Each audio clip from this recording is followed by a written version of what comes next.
This is DJI Neo 2 Fly More combo, and in today's video I'll show how you can quickly switch between video and photo shooting modes on this drone.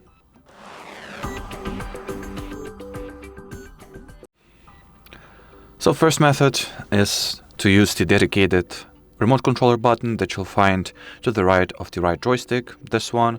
So tap on it to switch between different shooting modes. Now, in order to do that through your smartphones, touch display, or through the DJI Fly app, you'll simply need to tap on this icon, or not this one, excuse me. Tap at the top icon here and select between photo, video, or QuickShot when in flight, since my little drone is grounded now, so this option is unavailable. And that's how you do that. So should you have any further questions, leave them in the comment section below. But as for now, thanks for watching and bye-bye.